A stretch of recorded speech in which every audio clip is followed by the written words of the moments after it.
فرزند زہرا یہ حالات برے ہیں۔ کاشانہ بصیرت ایک ایسا مکمل یوٹیوب چینل جس پر محروم بصارت کے لیے بالخصوص اور تمام افراد کے لیے بالعموم سینکڑوں کی تعداد میں اسلامی کتب دستیاب ہیں۔ لہذا گزارش ہے کہ آپ اپنی ذمہ داری نبھاتے ہوئے کاشانہ بصیرت کو سبسکرائب کرنے کے ساتھ ساتھ بیل آئیکن کو پریس کیجیے تاکہ آپ علم کے حصول کے ساتھ ساتھ مذہب اہل بیت کی اشاعت میں بھی اہم کردار ادا کرتے رہیں۔ کاشانہ بصیرت۔ فرزند زہرا یہ حالات برے ہیں۔ بسم اللہ الرحمن الرحیم۔ السلام علیکم۔ یہ کتاب آپ کے لیے کاشانہ بصیرت کی یوٹیوب چینل کی جانب سے ریکارڈ کی جا رہی ہے۔ نام کتاب خطیب ترجمان اسلام، ناشر جامع تعلیمات اسلامی پاکستان۔ اب ہم کتاب کا پارٹ نمبر 2 پڑھیں گے، صفحہ نمبر 21، بدعنوان حکمران اور ان کے اثرات۔ ہم جب اپنے ملک اور پوری دنیا کی سیاسی، معاشی اور امن و امان کی صورتحال کا جائزہ لیتے ہیں تو یہ راز ہمارے لیے کھلتا ہے کہ دنیا کو ہلا دینے والے اکثر بحران اشرافیہ طبقے کی بدعنوانیوں کی وجہ سے پیدا ہوتے ہیں۔ آج دنیا کے معاشی بحران کی ذمہ دار جس نے پوری دنیا کو ہلا کر رکھ دیا ہے، امریکہ کے بدعنوان سیاستدانوں اور بدعنوان معاشی ادارے ہیں، جن کی غلط پالیسی کی وجہ سے لوگوں کے کھربوں روپے ڈوب گئے ہیں۔ اس بحران نے امریکہ کے ساتھ یورپ کو بھی اپنی لپیٹ میں لے لیا ہے، جس کی وجہ سے وہ اربوں سے مدد دینے پر مجبور ہوا، مگر افسوس کے ساتھ کہنا پڑتا ہے کہ بعض عرب حکمرانوں نے امریکہ اور اس کے مالیاتی اداروں کے لیے اپنے خزانوں کے منہ کھول دیے، حالانکہ یہ حکمران عوام کو بنیادی انسانی حقوق دینے سے بھی انکاری ہیں۔ اس طرح جب ہم اسلامی دنیا خصوصاً عالم عرب کے مسائل اور فلسطین پر صہیونی قبضے کا جائزہ لیتے ہیں تو اس کے ذمہ دار اسلامی دنیا کے وہ بدعنوان سیاستدان اور حکمران نظر آتے ہیں جنہوں نے اپنے دشمن کے مقابلے میں سیاسی اور ملٹری کمزوری دکھائی۔ عین یہی صورتحال بعض ملکوں خصوصاً لبنان کے معاشی بحران میں نظر آتی ہے۔ اس بحران کی وجہ وہ بحران ہے جنہوں نے عوامی اور قومی دولت کو دونوں ہاتھوں سے لوٹا، مگر کوئی انہیں ذمہ دار ٹھہرانے کی جرات نہیں رکھتا۔ قانون ہمیشہ صرف غریب اور پسے ہوئے لوگوں کے لیے حرکت میں آتا ہے، جبکہ امیر، طاقتور اور اشرافیہ طبقے کے لیے کوئی قانون نہیں ہے۔ لہٰذا ہمیں اپنی پوری طاقت اور حیثیت کے ساتھ امر بالمعروف اور نہی عن المنکر کا فریضہ انجام دینا چاہیے اور اپنی کھوئی ہوئی عزت اور قوت و حرمت اور حریت کے دوبارہ حصول کو ممکن بنانا ہوگا، تاکہ ظالموں کے ظلم و ستم اور منحرفین کے انحرافات کا دل جمعی سے مقابلہ کر سکیں۔ قرآن میں ارشاد الہی ہے، اور ان سے کہہ دیجئے کہ عمل کیے جاؤ، خدا اور اس کے رسول اور مومنین تمہارے اعمال کو دیکھ لیں گے۔ سورہ توبہ آیت نمبر 105۔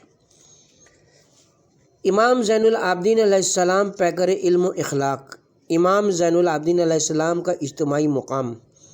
قرآن مجید میں ارشاد اقدس الہی ہوتا ہے، اے اہل بیت، بس اللہ کا ارادہ یہ ہے کہ تم سے ہر برائی کو دور رکھے اور اس طرح پاک رکھے جس طرح پاک و پاکیزہ رکھنے کا حق ہے۔ سورہ احزاب آیت نمبر 33۔ اسی گھرانے کی ایک ممتاز ہستی حضرت امام زین العابدین علیہ السلام ہے۔ 25 محرم آپ کا یوم شہادت ہے۔ ہم جب آپ کی زندگی کے حالات کا مطالعہ کرتے ہیں تو پتہ چلتا ہے کہ آپ نے اپنے دور کو علمی، روحانی اور اعلیٰ انسانی اقدار سے پر کیا ہے جو آپ کے بعد بھی موجود ہے۔ جو لوگ آپ کی حیات میں آپ سے میل ملاقات کرتے رہے وہ آپ کی فضیلت اور برتری کا اظہار کرتے رہتے تھے۔ چنانچہ آپ کا ایک شاگرد زہری آپ کے بارے میں کہتا ہے، خدا کی قسم میں نے ان کا کوئی دلی دوست اور کھلا دشمن نہیں دیکھا۔ جب ان سے پوچھا گیا کہ وہ کیسے، تو انہوں نے کہا کہ میں نے ان کے کسی دوست کو نہیں دیکھا مگر یہ کہ آپ کے فضل و شرف کی وجہ سے آپ سے حسد نہ کرتا ہو، اور نہ کوئی ایسے دشمن کو دیکھا جو اپنے ساتھ آپ کے حسن سلوک کی وجہ سے آپ کا لحاظ نہ رکھتا ہو۔ بہار الانوار جلد نمبر 46 صفحہ نمبر 64۔ امام زین العابدین علیہ السلام کی والدہ ماجدہ ایران کے ایک محترم خاندان سے تعلق رکھتی تھیں۔ آپ ایران کے بادشاہ یزدجرد کی صاحبزادی تھی، جسے مسلمانوں نے ایران کو فتح کر لینے کے بعد اسیر کر لیا تھا۔ کہا جاتا ہے کہ جب حضرت عمر کے پاس ایران کے قیدی لائے گئے تو ان میں یزدجرد کی 2 بیٹیاں بھی تھیں، اور امیر المومنین امام علی علیہ السلام نے ان کو کنیزوں کی طرح بیچنے سے منع کرتے ہوئے فرمایا کہ بادشاہ کی بیٹیوں کے ساتھ دوسروں جیسا سلوک نہیں کیا جاتا، خواہ وہ کافر ہی کیوں نہ ہو، بلکہ ان کو پیشکش کی جائے کہ یہ کسی شخص کو اپنے لیے یہ پسند کرے جسے یہ پسند کریں گی، ان کے ساتھ ان کی شادی کر دی جائے۔ چنانچہ جب انہیں اختیار دیا گیا تو ان میں سے ایک نے اپنے لیے امام حسین علیہ السلام کا انتخاب کیا، اور ان کی تجویز امام حسین سے ہو گئی۔ ان کے بطن سے امام زین العابدین علیہ السلام پیدا ہوئے، جبکہ دوسری نے جناب محمد بن ابی بکر کو پسند کیا اور ان کے ساتھ محمد کا نکاح عقد ہوا۔ کربلا سے زندان تک امام زین العابدین علیہ السلام نے 2 سال اپنے جد نامدار امیر المومنین امام علی علیہ السلام کے زیر سایہ اور تقریباً 20 سال اپنے والد گرامی امام حسین علیہ السلام کے ساتھ گزارے۔ آپ کربلا کے تمام مصائب و آلام میں اپنے والد کے ساتھ تھے۔ واقع کربلا کے دوران آپ بیمار تھے اور بیماری کی وجہ سے اس قابل نہیں تھے کہ تلوار لے کر دشمن سے جنگ لڑیں، اس لیے آپ امام حسین علیہ السلام کے بعد بھی زندہ رہے تاکہ سلسلہ امامت جاری رہے۔ واقع کربلا کے بعد آپ کو اپنی بہنوں، پھوپھیوں اور دوسرے اہل حرم کے ساتھ قید کر کے کربلا سے شام لے جایا گیا، مگر آپ کے موقف میں ذرا بھر تبدیلی نہیں آئی، بلکہ بہادری و شجاعت کے ساتھ ابن زیاد کا سامنا کیا، جس کی وجہ سے اس نے آپ کو شہید کرنے کا حکم دیا۔ مگر آپ کی پھوپھی حضرت زینب نے خود کو امام زین العابدین پر گرایا اور ابن زیاد سے مخاطب ہو کر کہنے لگیں، کیا ہمارے خون سے تمہاری پیاس نہیں بجھی؟ خدا کی قسم میں اپنے بھتیجے سے جدا نہیں ہوں گی، اگر تم نے اسے قتل کرنا ہی تو پھر پہلے مجھے ان کے ساتھ قتل کرو۔ بحار الانوار جلد نمبر 45 صفحہ نمبر 117۔ مورخین کہتے ہیں جب امام زین العابدین علیہ السلام نے یزید کے دربار میں اس پر سخت تنقید کرتے ہوئے شامیوں کے سامنے اہل بیت کی عظمت و فضیلت بیان کرنا شروع کی تو یزید نے آپ کا خطبہ روکنے کے لیے مؤذن کو اذان دینے کا حکم دیا۔ مؤذن جب اشہد ان محمد رسول اللہ پہ پہنچا تھا، امام زین العابدین علیہ السلام نے یزید سے کہا، اے یزید، یہ بتاؤ کہ محمد تمہارے نانا تھے یا میرے؟ وہ کہنے لگے، آپ کے نانا تھے۔ امام نے اس سے پوچھا، پھر تم نے ان کے اہل بیت کو کیوں شہید کرایا؟ بحار الانوار جلد نمبر 45 صفحہ نمبر 137۔ واقع کربلا سے امام زین العابدین علیہ السلام بہت زیادہ متاثر ہوئے، کیونکہ آپ نے اپنی آنکھوں کے سامنے اپنے والد، بھائی، چچا اور اصحاب کو جانوروں کی طرح ذبح ہوتے ہوئے دیکھا۔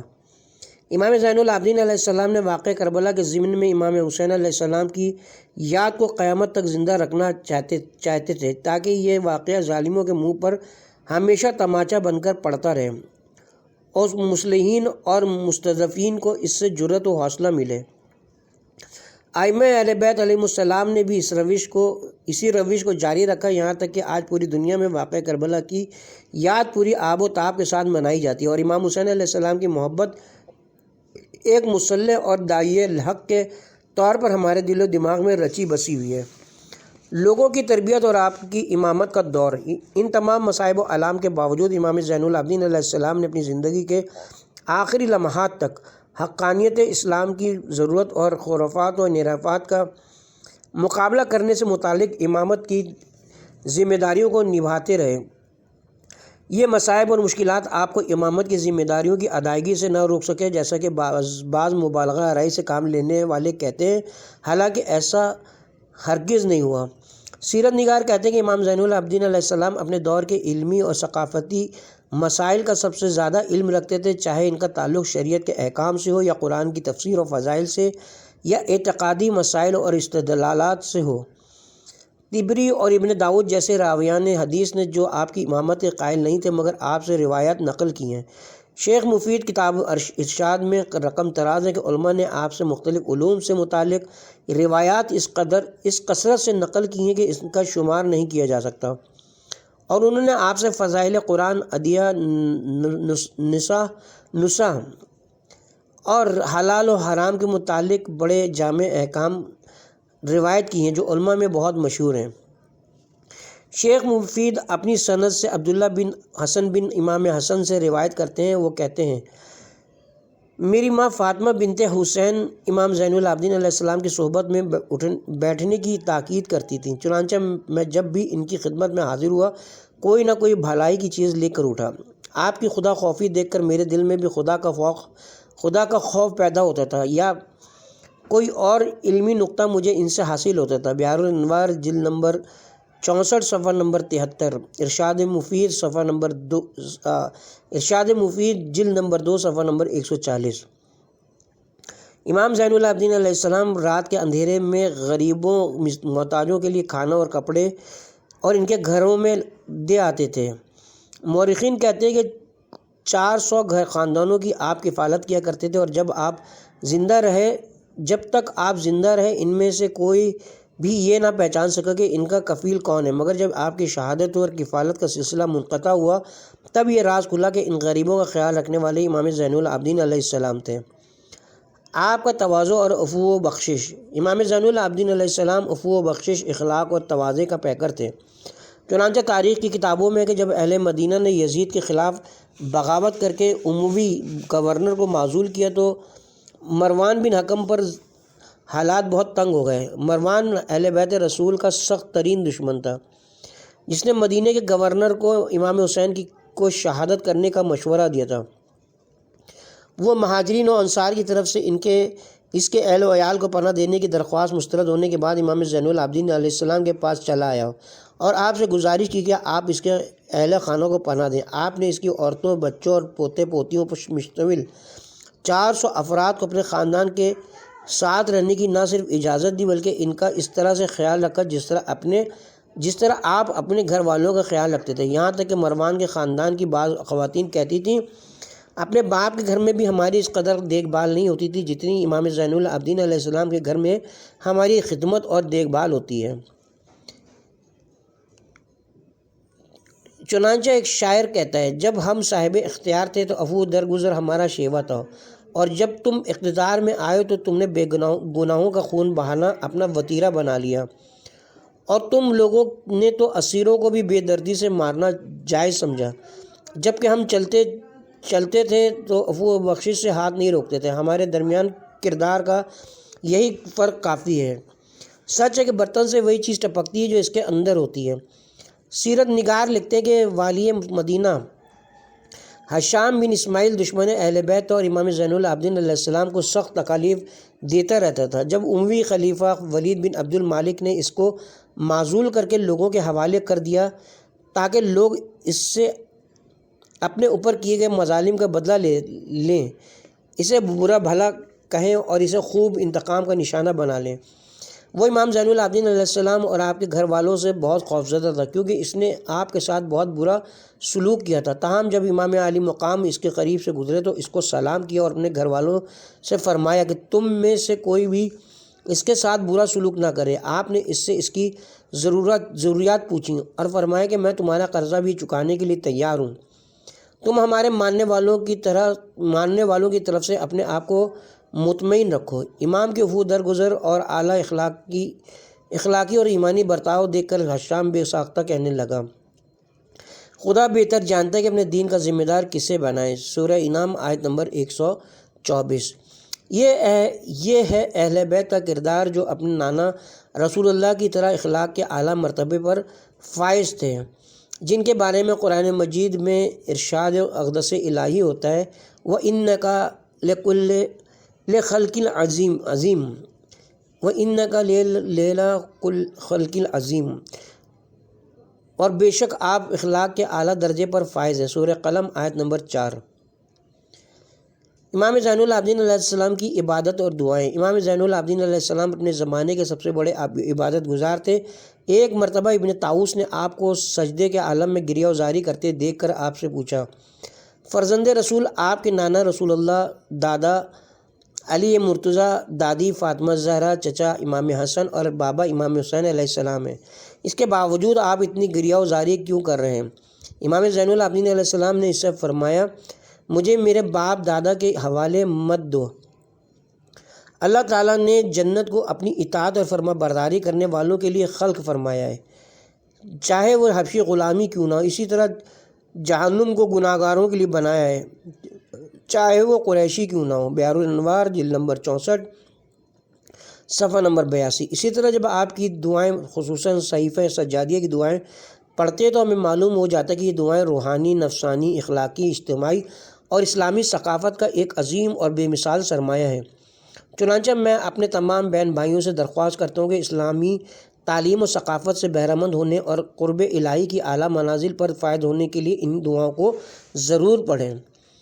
آپ کی حکمت بھری باتیں، ہم آپ کی خدمت میں امام زین العابدین علیہ السلام کی بعض حکمت بھری باتیں بھری نصیحتیں بیان کرنا چاہتے ہیں، کیونکہ اکثر لوگ امام عالی مقام کی زندگی کے اس پہلو سے بالکل ہی ناآشنا ہیں، کیونکہ یہ لوگ امام کو صرف گریہ و بکا کرنے والی ایک گوشہ نشین شخصیت بنا کر پیش کرتے ہیں، حالانکہ یہ تصور درست نہیں۔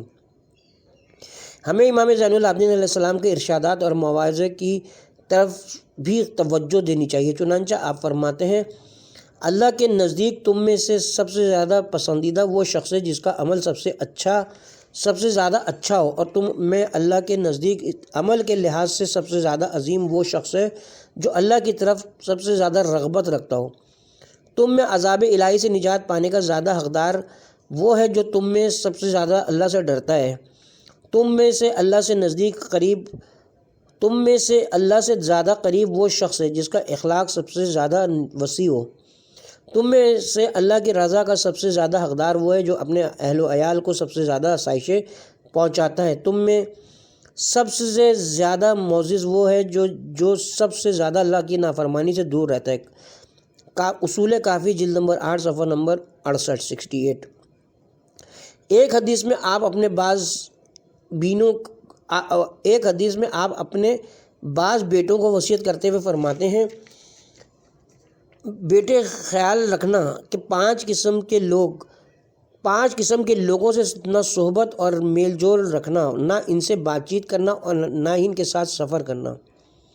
نمبر 1، جھوٹے کی صحبت سے بچے رہنا، کیونکہ اس کی مثال شراب کی سی ہے، وہ تمہیں دور کی چیز قریب اور قریب کی چیز دور کر کے دکھائے گا۔ نمبر 2، فاسق کی صحبت سے دور رہنا، کیونکہ وہ تم کو ایک وقت کھانے یا اس سے بھی کم پر بیچ ڈالے گا۔ نمبر 3، کنجوس کی صحبت سے بچنا، کیونکہ وہ تم کو ایسے وقت میں چھوڑ دے گا جب تمہیں اس کی مدد کی بہت ضرورت ہوگی۔ نمبر 4، بے وقوف کی صحبت اختیار نہ کرنا، کیونکہ وہ تم کو فائدہ پہنچانا چاہے گا مگر اپنی نادانی سے الٹا نقصان پہنچائے گا۔ نمبر 5، رشتہ داروں سے قطع رحمی کرنے والے سے دور رہنا، کیونکہ میں نے اللہ کی کتاب میں اسے ملعون پایا ہے۔ اصول کافی جلد نمبر 2 صفحہ نمبر 376۔ ایک اور روایت میں امام زین العابدین علیہ السلام فرماتے ہیں، اگر کسی مومن میں درج ذیل 3 خصلتیں ہوں تو وہ اللہ کی پناہ میں رہے گا، اور قیامت کے دن اللہ اس کو اپنے عرش کے سائے میں جگہ دے گا اور اس عظیم دن کی پریشانی سے محفوظ رکھے گا۔ نمبر 1، وہ جو دوسروں سے ویسے ہی سلوک کرے جیسا وہ اپنے لیے چاہتا ہے۔ نمبر 2، جو خدا کی اطاعت اور خوشنودی معلوم کیے بغیر نہ ہاتھ ہلاتا ہے اور نہ کوئی قدم بڑھاتا ہے۔ نمبر 3، وہ شخص جو اس وقت تک دوسروں کی عیب جوئی نہیں کرتا جب تک خود اپنے اندر سے ان عیوب کا خاتمہ نہ کرے۔ لوگوں کی مشغولیت کے لیے یہی کافی کہ وہ دوسروں میں عیب تلاش کرنے کی بجائے اپنے عیوب پر نظر رکھے۔ بحر الانوار جلد نمبر 75 صفحہ نمبر 140۔ امام زین العابدین علیہ السلام اپنے فرزند امام محمد باقر علیہ السلام سے فرماتے ہیں، جو بھی تم سے بھلائی کی توقع رکھتا ہے اس کے ساتھ بھلائی سے پیش آؤ۔ اگر وہ بھلائی کا حقدار نکلا تو تم نے بھلائی کا اصل مقام پا لیا، لیکن اگر وہ بھلائی کے قابل نہ ہوا تو بھلائی کرنے کے لائق ہو۔ اگر وہ بھلائی کے قابل نہ ہوا تو تم بھلائی کرنے کا لائق ہو، اور اگر کوئی شخص دائیں طرف سے تمہیں برا بھلا کہے اور بائیں طرف سے آ کر تم سے معافی مانگے تو اسے معاف کر دو۔ اصول کافی جلد نمبر 8 صفحہ نمبر 152۔ ہمیں امام زین العابدین علیہ السلام کے تمام ارشادات اور تعلیمات پر عمل پیرا ہونا چاہیے۔ یہی اہل بیت کی ولایت اور ان کے ساتھ محبت و مودت کا تقاضا ہے کہ ہم ان کی سیرت پر چلیں، کیونکہ یہی ائمہ ہدی حق کے ارکان اور ہماری شفاعت کرنے والے ہیں۔ سچے ہی کامیاب ہیں۔ سچائی کی اہمیت۔ اعلیٰ اسلامی اقدار میں سچائی کو بہت اہمیت حاصل ہے، چاہے انسان کا اپنے پروردگار سے تعلق کی بات ہو یا اپنے جیسے دوسرے انسانوں سے روابط یا اس کے اپنے معاملات ہوں۔ سچائی اس کی فکر میں اس طرح رچ بس گئی ہے کہ کسی بھی طرح کی جھوٹی اور کان سنی جانے والی باتوں سے وہ ہرگز متاثر نہ ہو۔ اسے سچائی پر ثابت قدم رہنے کے لیے خلاف حقیقت باتوں سے اپنی زبان کو بچائے رکھنا چاہیے جو لوگوں کو حقیقت کے بارے میں تشویش میں مبتلا ہونے کا باعث بنے۔ اسی طرح اپنے موقف کی سچائی کے لیے ضروری ہے کہ وہ اپنے اصولوں، ایمان اور عقیدے کے مطابق موقف اختیار کرے۔ اس کا موقف اور کردار اسلامی تعلیمات کے منافی نہ ہو۔ گویا سچائی حقیقت سے تعلق، حق کی پابندی اور باطل سے دوری سے عبارت ہے۔ سچائی کی ضد جھوٹ ہے جو حقائق کو جھٹلانے کا نام ہے۔ جھوٹ انسان کو اصولوں سے دور کرتا ہے۔ جب کوئی لوگوں کو حقائق سے دور کرنے کے لیے جھوٹ بولتا ہے یا پھر سیاسی، سماجی، نفسیاتی اور امن و امان سے متعلق ناہمواری پیدا کرنے کے لیے جھوٹوں کی گڑھی ہوئی من گھڑت باتوں اور افواہوں کو پھیلاتا ہے تو معاشرے میں خوف و دہشت کا ماحول پیدا ہو جاتا ہے۔ اسی طرح جب کوئی مثبت باتوں کو عام اور جھوٹی افواہوں اور خلاف واقع باتوں کی تردید کرتے ہیں تو خوف و دہشت کے بجائے لوگ امن اور سکون محسوس کرتے ہیں۔ پس جھوٹ اور سچ ان مسائل میں سے ہیں جن کے ذریعے ہم معاشرے میں استحکام اور عدم استحکام دونوں کی فضا قائم کر سکتے ہیں۔ سچائی کے مثبت نتائج۔ اللہ تعالیٰ قرآن مجید کی متعدد آیات میں سچ بولنے والوں کو قیامت کے دن ملنے والی جزا اور نعمتوں کو بیان کرتے ہوئے فرماتا ہے۔ سورہ مائدہ میں ارشاد اقدس ہے، اللہ فرمائے گا کہ یہ وہ دن ہے جس میں سچوں کی سچائی ہی فائدہ دے گی۔ جو لوگ اپنے موقف، بات چیت اور عقیدے میں سچے ہوں گے اور اپنے خدا کے علاوہ لوگوں اور دوسرے انسانوں کے ساتھ تعلق میں سچے ہوں گے، انہیں اس سچائی کا فائدہ ملے گا۔ ان کے لیے ایسے باغ ہیں جن کے نیچے نہریں بہہ رہی ہیں، یہاں وہ ہمیشہ رہیں گے۔ اللہ ان سے راضی ہو اور وہ اللہ سے یہی بڑی کامیابی ہے۔ سورہ مائدہ آیت نمبر 119۔ اس طرح اللہ اور بندے کے مابین دو طرفہ رضامندی سے اس کے ہاں بندے کی منزلت میں اضافہ ہو جاتا ہے۔ ایسے بندوں کو خدا اپنی محبت و خوشنودی اور جنت سے نوازتا ہے کیونکہ اللہ تعالیٰ سچوں سے محبت کرتا ہے کہ وہ حقائق کی ترجمانی کرتے ہیں اور باطل سے خود کو دور رکھتے ہیں۔ چنانچہ خداوند عالم کا ارشاد ہے، یہ اس لیے کہ اللہ ہی حق ہے اور جس چیز کو کافر اللہ کے سوا پکارتے ہیں وہ باطل ہے۔ سورہ حج آیت نمبر 62۔ خدا کے ساتھ کیے گئے عہد چاہے وہ یہ لوگوں کی انفرادی زندگی سے متعلق ہوں یا اجتماعی زندگی سے، خصوصاً ائمہ معصومین کی پیروی اور ان کی قیادت اور رہبری سے متعلق کیے گئے لوگوں کے عہد کے متعلق خداوند عالم قرآن مجید میں ارشاد فرماتا ہے، ایمانداروں میں سے کچھ لوگ ایسے بھی ہیں کہ جنہوں نے خدا سے کیے ہوئے عہد کو پورا کر دکھایا۔ انہوں نے خدا کے ساتھ حق پر ثابت قدم رہنے، باطل سے دور رہنے اور اپنی جان و مال کے ذریعے اسلام کی مدد کرنے کا عہد کیا تھا اور لوگوں کو ان کے حقوق دینے اور ملت کے ساتھ اتحاد و یگانگت سے رہنے کا عہد کیا تھا جسے انہوں نے سچا کر دکھایا۔ اس کے علاوہ انہوں نے ایسے لوگوں کا مقابلہ کرنے کا بھی عہد کیا ہے جو معاشرے کو تنزلی کا شکار کرنا چاہتے ہیں اور ان لوگوں کی حمایت کا عہد بھی کر رکھا ہے جو اسلام اور امت مسلمہ کی وحدت، عزت اور ناموس کے لیے اٹھ کھڑے ہوتے ہیں۔ یہ وہی راستہ ہے جس پر انبیاء کی پیروی میں مومنین چلتے ہیں۔ یہ وہ راستہ ہے جس پر ہمارے رسول محتشم اپنی مکی زندگی میں تمام مشکلات کے باوجود گامزن رہے۔ اس راستے پر چلتے ہوئے بہت سی مشکلات اور مشتاقان راہ حق کے آڑے آئیں مگر ان کے قدم نہیں ڈگمگائے، یہاں تک کہ ان میں سے سینکڑوں افراد جامع شہادت نوش کر گئے۔ غرض ان میں سے بعض وہ ہیں جو اپنا وقت پورا کر چکے اور خدا، رسول اور اسلام کی راہ میں جہاد کرتے ہوئے شہید ہو گئے، اور کوئی وقت آنے کا منتظر ہے جو اسلام کی نصرت اور کفر و استکبار کے مقابلے میں اپنی جان قربان کرنے پر تیار بیٹھے ہیں۔ ان لوگوں نے اپنے رویے میں ذرا بھی تبدیلی نہیں کی۔ سورہ احزاب آیت نمبر 23۔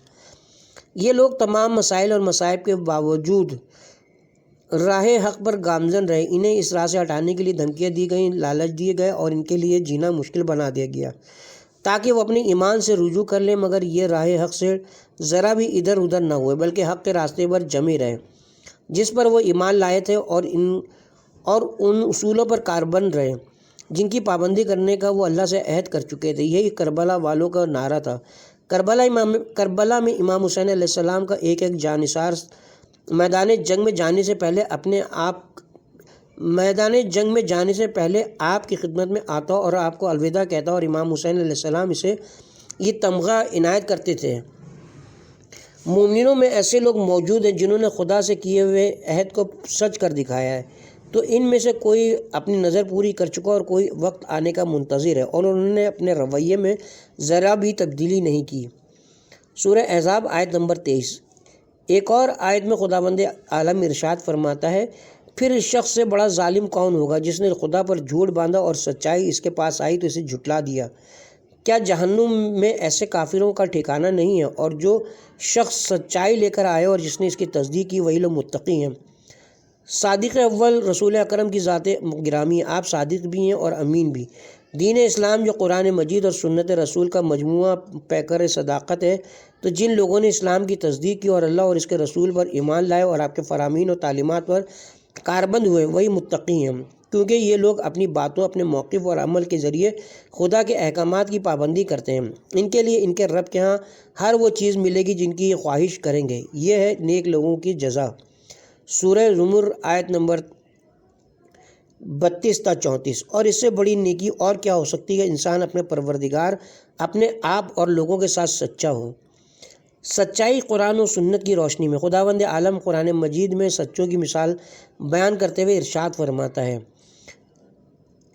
فے کے مال میں ان غریب مہاجروں کا حصہ بھی ہے جو رسول اللہ کے ساتھ مکہ میں ہر طرح کی تکالیف اور آلام برداشت کرتے رہے، پھر انہوں نے آپ کے ہمراہ مدینے کی طرف ہجرت کی۔ جو اپنے گھروں اور جائیدادوں سے باہر نکل گئے، یہ لوگ اللہ کے فضل اور اس کی رضامندی چاہتے ہیں اور اللہ کی اور اس کے رسول کی حمایت پر کمر بستہ ہیں، یہی سچے لوگ ہیں۔ سورہ حشر آیت نمبر 8۔ رسول اکرم صلی اللہ علیہ وآلہ وسلم کا ارشاد ہے، تم پر سچائی اختیار کرنا لازم ہے، کیونکہ سچائی نیکی اور نیکی جنت میں لے جاتی ہے۔ مستدرک الوسائل جلد نمبر 8 صفحہ نمبر 458۔ امیر المومنین امام علی علیہ السلام کا فرمان ہے، سچائی امانت ہے اور جھوٹ خیانت ہے۔ بحر الانوار جلد نمبر 66 صفحہ نمبر 389 379۔ اس لیے کہ سچائی حق ہے اور حق بندوں کے پاس خدا کی امانت ہے۔ ایک اور روایت میں امیر المومنین امام علی علیہ السلام فرماتے ہیں، ایمان کی ایک علامت یہ ہے کہ جہاں تمہارے لیے سچائی باعث نقصان ہو، اسے جھوٹ پر ترجیح دو، خواہ جھوٹ تمہارے لیے فائدے کا باعث ہوتا ہو۔ نہج البلاغہ کلمات اختصار رقم 457۔ رسول اکرم صلی اللہ علیہ وآلہ وسلم لوگوں کے ایمان کو جانچنے پرکھنے کا اصول اور معیار بتلاتے ہوئے ارشاد فرماتے ہیں، لوگوں کی نمازوں کی کثرت، روزوں، حج، نیک کاموں اور راتوں کو جاگ کر تسبیح و تحلیل کرنے کو مت دیکھو، بلکہ راست گوئی اور امانت میں دیانت کو دیکھو۔ مستدرک الوسائل جلد نمبر 14 صفحہ نمبر 6۔ اس حدیث کی روشنی میں ہر شخص کو اپنے ایمان کا اثر نو جائزہ لینا چاہیے۔ کیا وہ ہمیشہ سچ بولتا ہے؟ کیا امانت میں دیانت سے کام لیتا ہے؟ اگر یہ سب کرتا ہے تو اسے مومن کہلانے کا حق ہے۔ امام جعفر صادق علیہ السلام کا ارشاد ہے، لوگوں کی نمازوں اور روزوں کو دیکھ کر دھوکہ مت کھانا، کیونکہ بعض لوگ نمازوں اور روزوں کے اس قدر عادی ہو جاتے ہیں کہ اگر ان میں سے کوئی چیز چھوٹ جائے تو وحشت محسوس ہوتی ہے، بلکہ یہ دیکھنا کہ کتنے رازگو اور امانت دار ہیں۔ اصول کافی جلد نمبر 2 صفحہ نمبر 104۔ ایک اور روایت میں امام جعفر صادق علیہ السلام فرماتے ہیں، خدا نے کسی نبی کو مابعوث نہیں کیا مگر سچائی اور امانتوں میں دیانت کا حکم دے کر بھیجا ہے۔ اصول کافی جلد نمبر 2 صفحہ نمبر 104۔ کیونکہ انبیاء کرام اس لیے آئے تھے کہ لوگوں کو خدا کی طرف بلائیں، انہیں سچ بولنے اور دیانتداری کا سبق دیں تاکہ لوگ ان پر اعتماد اور بھروسہ کر سکیں۔ چنانچہ ہمارے نبی محتشم اعلان نبوت سے پہلے ہی لوگوں میں صادق و امین کے نام سے مشہور تھے، حتیٰ کہ لوگ آپ کو اصل نام سے زیادہ آپ کی انہی خصوصیات کے ذریعے جانتے پہچانتے تھے۔ آپ کی امانت اور دیانت کا اس قدر چرچا تھا کہ غیر مسلم بھی اپنی قیمتی اشیاء آپ کے پاس امانت رکھواتے تھے۔ چنانچہ کتب سیرت میں مرقوم ہے کہ جب آپ مدینے کی جانب ہجرت کرنے لگے تو امیر المومنین امام علی علیہ السلام کو مکہ چھوڑ گئے تاکہ آپ کے پاس موجود اہل مکہ کی امانتیں ان کو لوٹا سکیں۔ امام علی علیہ السلام کو مکہ والوں کی امانتوں کو لوٹانے میں 3 دن لگے، اس کے بعد آپ بھی مدینہ روانہ ہو گئے۔ آخر میں ہم سچوں کے متعلق قرآن حکیم کی ایک آیت تلاوت کر کے اس تقریر کو مکمل کرتے کہ ارشاد الہی ہے، یا ایھا الذین آمنوا اتقوا اللہ وکونوا مع الصادقین، اے ایمان والو اللہ سے ڈرو اور سچوں کے ساتھ ہو جائے۔ سورہ توبہ آیت نمبر 119۔ پس کسی شخص یا لیڈر کی پیروی اور حمایت اور اس کی پارٹی میں شمولیت سے پہلے ضروری ہے کہ اس کی صداقت کے بارے میں تحقیق کی جائے کہ کیا یہ ایک سچا آدمی ہے، اور اگر وہ سچا ہے تو آگے بڑھ کر اس کی حمایت اور پیروی کرنی چاہیے۔ اس طرح آپ بھی سچوں کی صف میں شامل ہوں گے، کیونکہ عام انتخاب کے دوران ہمیشہ اس بات کا مشاہدہ کرتے ہیں جن میں بے شمار جھوٹے وعدے کیے جاتے ہیں۔ جھوٹا پروپیگنڈا کرنے پر خوب پیسہ خرچ کیا جاتا ہے۔ اس طرح کا پیسہ لینا اور ووٹ دینا حرام ہے۔ اگر کوئی رقوم کے عوض کسی نااہل کو ووٹ دیتا ہے یا اس کی حمایت کرتا ہے تو خدا اور رسول، قوم اور دوسرے مسلمانوں اور انسانوں کے ساتھ غداری اور خیانت کا ارتکاب کرتا ہے۔ لہذا کسی کو اپنا لیڈر یا نمائندہ منتخب کرنے سے پہلے ضروری ہے کہ اس کی صداقت اور امانت داری کے بارے میں ضرور چھان بین کی جائے۔ اگر سچا ہے تو اس کا ساتھ دیں، اور اگر جھوٹا ہے تو اس کی حمایت سے گریز کیا جائے۔ اس کے ساتھ ہی یہاں پہ ہم کتاب کے پارٹ نمبر 2 کا اختتام کرتے ہیں۔